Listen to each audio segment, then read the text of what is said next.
You train for years to recognize danger. You learn to read clouds, wind, snowpack, your own pulse. You tell yourself that experience is what separates survival from tragedy. And yet, on Everest, some of the most experienced climbers in the world still keep climbing when every signal says they should turn around. At 29,000 feet, the mountain does not shout. It whispers. A slightly slower step. A glove that feels harder to close. A radio message half ignored because it arrives at the wrong moment. The summit is close enough to feel real, and that is when judgment becomes most fragile. Everest has never been just a physical challenge. It is a psychological one. The mountain asks a quiet question that grows louder with every step upward. How much are you willing to risk for this moment?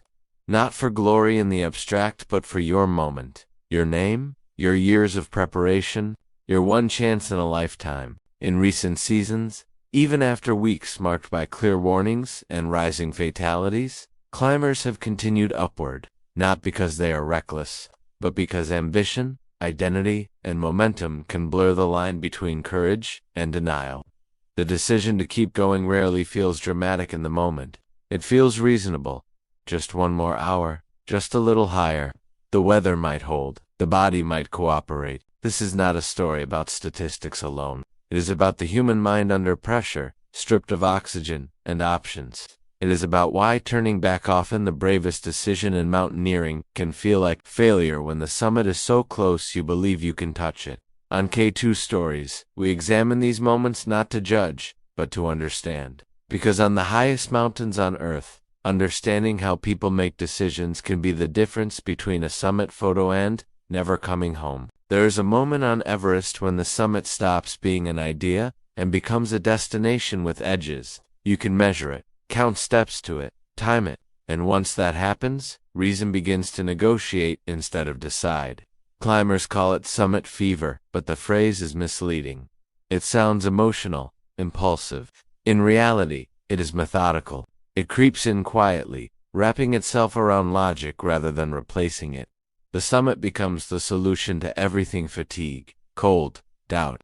Reach the top, and the suffering will have meant something. Turn around, and all of it feels wasted. This pull has only intensified in recent years. Whether windows are narrower, crowds are heavier, the cost, financial and personal, is enormous. After a season already marked by multiple deaths, many climbers still pushed upward, convinced that this window was different, that their preparation set them apart. Warnings became background noise, absorbed but not fully processed. Near-miss accounts tell a consistent story. A climber hears about a death higher on the route and interprets it not as a warning, but as evidence of bad luck, someone else's miscalculation. A radio message reports increasing winds, but the sky still looks calm. Forecasts say conditions will deteriorate in hours, not minutes. And minutes feel manageable. The summit exerts a psychological gravity that bends risk assessment. Every step higher increases commitment. Turning back now means descending past the very point you fought so hard to reach. The mind reframes danger as inconvenience. Weather becomes uncomfortable, oxygen problems become manageable, time limits become flexible. In seasons with elevated fatality counts, this mindset has been especially visible. Climbers have pushed on despite clear meteorological alerts, winds forecast to spike, temperatures dropping below survivable thresholds. They moved upward knowing the margin for error was shrinking because the summit felt closer than the danger. What makes summit fever particularly lethal is that it does not feel irrational, it feels earned. Climbers tell themselves they have trained for exactly this moment, that others turned back because they were weaker, slower, less prepared. That experience grants immunity, but Everest does not negotiate. It does not care how many expeditions you have completed, how much money you have invested, or how many times you have visualized the summit. The mountain only responds to physics and physiology, oxygen pressure, wind speed, time. In the end, summit fever is not about arrogance. It is about hope under extreme constraint. Hope that conditions will hold. Hope that strength will last. Hope that the mountain will allow one final exception. And hope, at 29,000 feet, can be as dangerous as any storm. When climbers make fatal decisions on Everest, they rarely feel like mistakes in the moment. They feel justified, earned, backed by logic that seems sound at altitude, but collapses under scrutiny afterward. One of the most powerful forces at work is confirmation bias, the tendency to favor information that supports an existing decision while discounting everything else. Once a climber commits mentally to the summit, every signal is filtered through that commitment. A brief lull in the wind becomes proof the forecast was wrong. A manageable headache means oxygen levels are fine enough. The absence of immediate catastrophe is taken as validation. In recent seasons, with unexpectedly high mortality counts, this pattern has repeated itself with chilling consistency. Climbers received updates about deteriorating conditions, yet focused on the one data point that suggested they might still succeed. They remembered earlier expeditions when forecasts were overly conservative. They recalled stories of others who summited in worse conditions. Experience, instead of protecting them, sharpened the bias. Then there is the sunk cost fallacy. Everest expeditions demand years of preparation and immense financial investment, tens of thousands of dollars, months away from family, physical wear that cannot simply be undone. By the time a climber reaches the death zone, turning back feels like erasing all of that effort, but sunk costs are invisible at altitude. The mountain does not credit past sacrifice. Still, climbers do. They tell themselves that abandoning the summit means losing something irreplaceable, and so they push higher, not because it is safer, but because stopping feels unbearable. Recent fatal incidents illustrate this clearly. Climbers have continued upward even after missing established turnaround times, rationalizing the delay as temporary. They have pushed on with malfunctioning oxygen systems, convinced they could compensate with experience. They have stepped past bodies on the route, using them as grim markers rather than final warnings. What is often overlooked is how these biases reinforce one another. Confirmation bias whispers that conditions are acceptable. Sunk cost fallacy insists that retreat is failure. Together, they create a narrative in which continuing feels like the only reasonable choice. This is why statistics alone do not change behavior. Knowing that a season has already claimed lives does not automatically trigger caution. Instead, climbers subconsciously separate themselves from the data. Those deaths belong to others. Different teams, different mistakes. Yet Everest is remarkably consistent in how it punishes error. The margin for survival narrows predictably with time, fatigue, and altitude. Decisions that seem small, 30 extra minutes, one more push carry disproportionate consequences. The price of pushing on is rarely paid at the summit. It is paid hours later, on the descent, when strength is gone, weather has shifted, and the body can no longer compensate. By then, the decision has already been made. On Everest, judgment is not lost in a single moment. It erodes gradually, step by step, until turning back no longer feels like an option, only an impossibility. Above 26,000 feet, decisions are rarely made in isolation. Even when climbers are physically alone, they are surrounded by invisible pressure, expectation, reputation, comparison. The higher the mountain, the quieter these forces become, and the more powerful they are. Among elite climbers, there exists an unspoken code. You do not complain, you do not hesitate publicly, you do not turn back unless you have a reason that cannot be argued with. Weakness, real or perceived, is something to manage privately. This culture is rarely written down, but it is learned quickly through stories, through silence, through who is celebrated and who is forgotten. In recent expeditions marked by multiple deaths, this pressure has been unmistakable. Climbers have continued upward despite growing concern, not because they felt strong, but because others around them appeared to be moving well. The presence of confident teammates, rival expeditions, or highly regarded guides can shift individual judgment.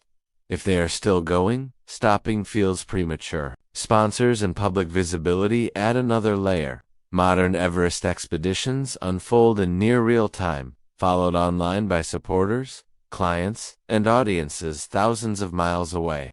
Turning back no longer feels like a private decision, it feels public. A quiet retreat can quickly become a visible absence. This is where social proof becomes dangerous. At altitude, the brain looks for shortcuts. It borrows confidence from the group. If several climbers continue upward, That movement itself becomes evidence that the decision is sound even when conditions are deteriorating. Group momentum replaces individual assessment. In crowded seasons, this effect intensifies. Bottlenecks form, delays compound, yet climbers often interpret the presence of others as reassurance. So many people would not be here if it were truly unsafe. That assumption has proven fatal more than once. The no-retreat mentality is not about bravado. It is about identity. Many climbers define themselves by resilience, the ability to endure discomfort longer than others. Turning back threatens that self-image. In the death zone, where clarity is already compromised, identity can outweigh evidence. Recent tragic incidents have shown how this dynamic plays out. Teams have pushed on collectively, despite individuals privately questioning the decision. Doubt goes unspoken. Silence becomes agreement. And once the group commits, breaking away feels like betrayal not just of the goal, but of the team itself. What makes this especially insidious is that the mountain rewards conformity until it doesn't. For hours, everything may seem fine. Progress continues. The summit draws closer. And then, without warning, conditions cross an invisible threshold. Wind accelerates, temperature drops, strength disappears. By the time someone finally decides to turn back, it is often too late, not because the decision was wrong, but because it came too late to matter. On Everest, the most dangerous words are rarely spoken aloud. They are thought quietly. Everyone else is still going. By the time climbers enter the death zone, the body is already failing. Not dramatically, not all at once. Quietly, and in ways that are easy to misinterpret. At extreme altitude, the brain is deprived of oxygen, even with supplemental support. Reaction times slow, judgment narrows. Complex decisions feel overwhelming, so the mind defaults to the simplest option. Continue doing what you are already doing. This is not stubbornness, it is physiology. Hypoxia creates a dangerous illusion of competence. Climbers may feel oddly calm, even confident, while their cognitive function deteriorates. Small tasks take longer. Problems that would be obvious at lower altitude go unnoticed. A faulty oxygen valve, a misrouted rope, a missing glove. High-altitude cerebral edema and pulmonary edema do not announce themselves clearly. Early symptoms often resemble normal fatigue, headache, shortness of breath, confusion. In recent post-incident analyses, these warning signs were present hours before fatal outcomes but were dismissed as routine discomfort. Hallucinations are another underreported factor. Climbers have described hearing voices, seeing figures on the mountain, or believing they are accompanied when they are not. At altitude, these experiences can feel comforting rather than alarming. They reduce the sense of urgency to descend. In seasons with rising fatality rates, these physiological effects have been evident. Climbers pushed on despite clear signs that their bodies were no longer functioning reliably. They underestimated how quickly strength would collapse on the descent. They believed they could manage symptoms that, in reality, were already life-threatening. What makes this especially dangerous is that self-assessment becomes unreliable. A climber may feel good enough while being objectively impaired. Decisions made in this state carry irreversible consequences. The mountain amplifies this deception. Effort feels heavier. Time distorts. The summit appears closer than it is. Descending feels optional, something to worry about later. But later arrives faster than expected. In several recent tragedies, climbers reached or neared the summit only to collapse on the way down. The body, pushed beyond its limits, simply refused to cooperate. Rescuers arrived to find climbers conscious but unable to move, their decision-making already compromised hours earlier. The death zone does not kill suddenly. It erodes the margin for survival until no choices remain. By the time danger becomes obvious, the ability to respond has already been lost.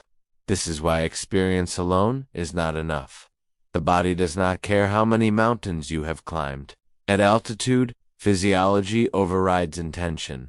On Everest, the greatest threat is not the storm you see coming. It is the quiet betrayal of your own body, convincing you that everything is still under control right up until it isn't. When the stories are told afterward, the focus often falls on what went wrong in the final hours. A missed turnaround time, a weather shift, a failed oxygen system. But those are endings, not beginnings. The real story usually starts much earlier, with a series of small decisions that felt reasonable at the time. Everest does not demand recklessness. It invites patience. It tests whether climbers can accept an outcome that feels incomplete, turning back just short of the summit, carrying home disappointment instead of triumph. That test is far harder than enduring cold or fatigue. The mountain exposes something uncomfortable about human nature. We are skilled at preparation, but less skilled at restraint. We celebrate perseverance, but rarely celebrate the quiet wisdom of retreat. Yet again and again, survival has belonged to those who are willing to stop when stopping felt hardest. The lessons from recent seasons are not new, but they are urgent. Better forecasting helps. Stricter rules may help. Technology can extend margins slightly, but no innovation can replace the moment when a climber looks inward and decides that coming home matters more than standing on top. Because the summit does not remember you. The mountain does not record effort or intention. It offers no credit for how close you came. Only your absence or your return tells the story. For those who continue to climb high places, the challenge ahead is not to conquer more peaks, but to redefine success. To measure achievement not by altitude reached, but by judgment exercised when everything inside you urges otherwise. On Everest and K2, reaching the summit is optional. Coming back alive is not. If stories like these matter to you, if understanding the thin line between survival and tragedy matters, this is what K2 Stories exists for. Quiet lessons, written in thin air, worth remembering long after the mountain disappears from view. Thank you so much.